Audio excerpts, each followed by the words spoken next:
What's up, everybody? Welcome back to another Pitching Ninja's Filthiest Pitches of the Day. I am Pitching Ninja, and I'm very tired.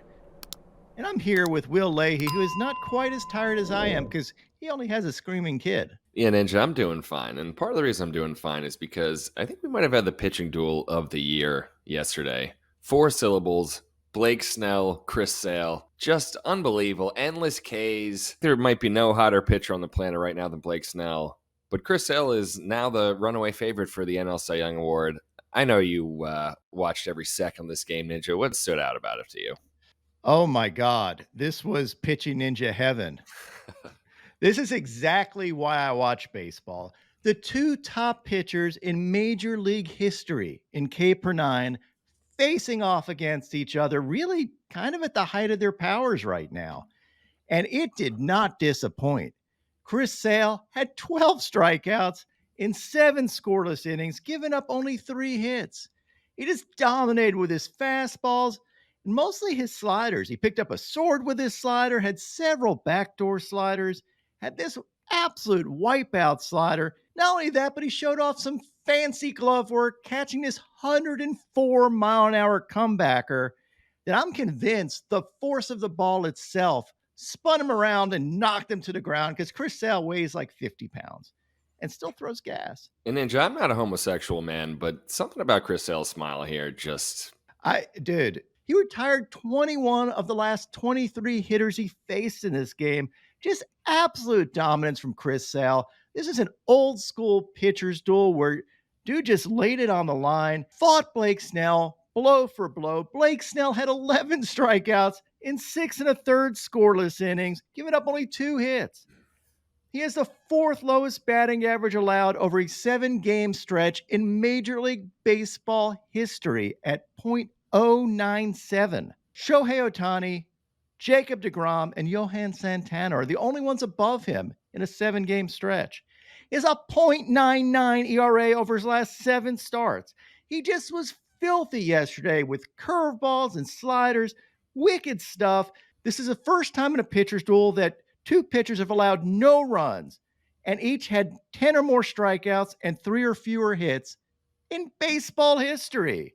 And the Braves ended up winning this game 1-0. I think this was the defining moment for Chris Sale's first Cy Young Award.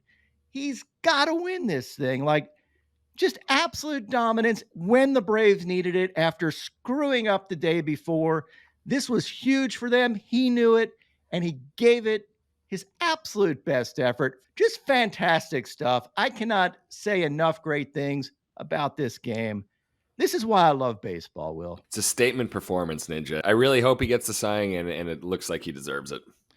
I agree. Like, at this point, I am rooting for Chris Sale with every ounce of my being to be a Cy Young Award winner and make his case for the Hall of Fame because this is a Hall of Fame effort. Now for the rest of my whip around the league, Shota Imanaga had 3 Ks in 5 innings, giving up 7 runs, but only 3 were earned. He had these fastballs and splitters and picked up a sword. My favorite part of the game were his reactions to these strikes that were called balls. He just stares at the umpire. He is a better umpire than almost every home plate umpire. He nailed these calls. I love this where he says ball basically to himself, where he knows this is a strike and he's just humoring the umpire. Oh yeah, ball, right. You're blind.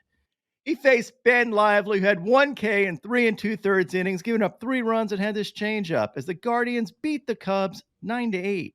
The Reds downed the Cardinals 6-1. Andrew Abbott had 6 Ks in 6 2/3 innings, giving up 1 run and had these wicked sweepers. He faced Sonny Gray, who had 9 Ks in 5 innings, giving up 6 runs, had these sweepers and cutters and picked up a sword. Tyler Mahle had 7 Ks in 4 2/3 innings, giving up 2 runs. He had these fastballs and splitters. He faced Brian Bayo, who had 5 Ks in 6 innings, giving up 1 run.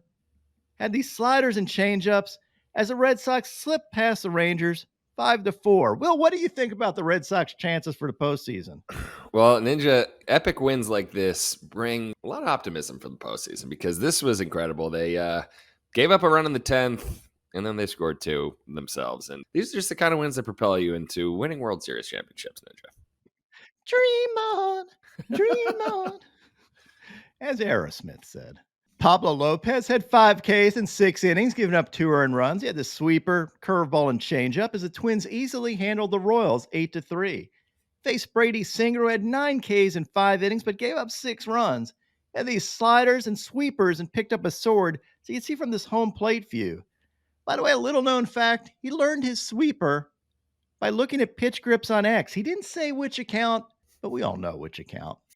Clayton Kershaw had 6 Ks in 5 2/3 innings, giving up 1 run as the Dodgers topped the Brewers 5-2. He had these sliders and Cooperstown curveballs. He is rounding into shape. We'll see what it does in the postseason. Kershaw faced Freddie Peralta, who had 4 Ks in 6 innings, giving up 4 runs. He had this slider that sent Mookie Betts flying to the ground. Look at this, as if he was pushed by a ghost. He also picked up a sword on his slider and got a sword on his curveball, too.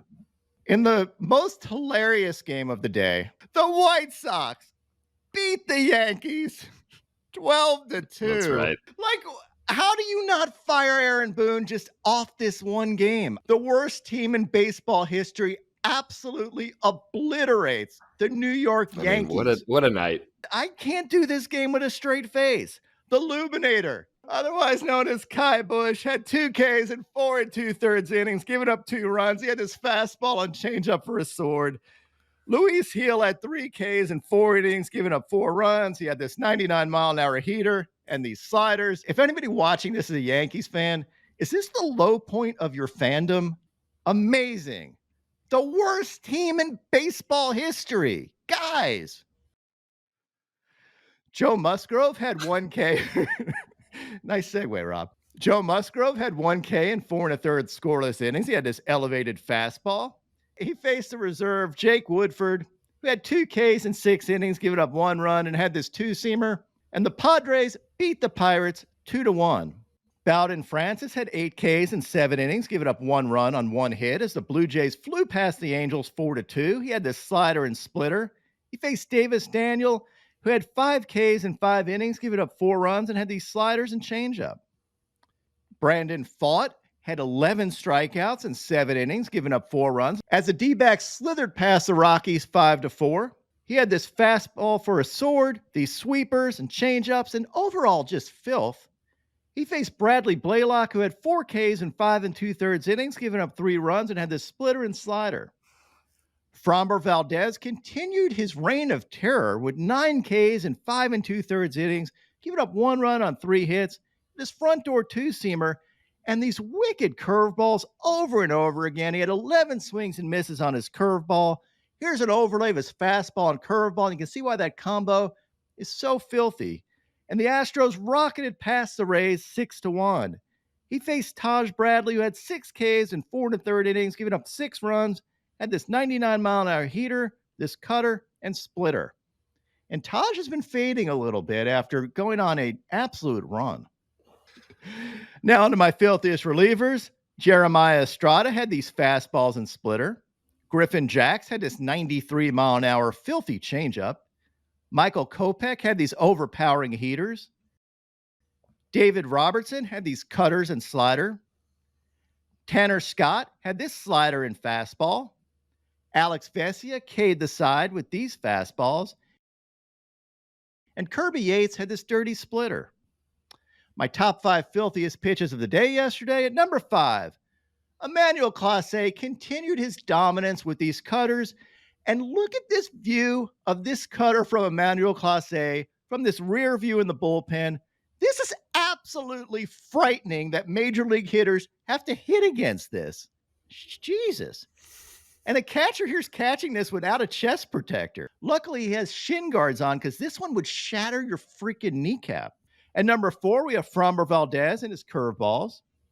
At number 3, Raisel Iglesias not only pitched 2 scoreless innings of relief, but had this changeup with 21 inches of arm side run. Filthy. At number 2, Blake Snell and his sliders and curveballs. Just fantastic stuff from Snellzilla. And at number 1, the man, Chris Sale, for his absolute slider tour de force yesterday. Major tip of the cap to both Blake Snell and Chris Sale on that epic pitcher's duel. You made Pitching Ninja proud. And now, my pitching ninja moment of Zen. Jacob DeGrom threw yesterday, and his first pitch was 99 miles an hour. This again makes Pitching Ninja very happy.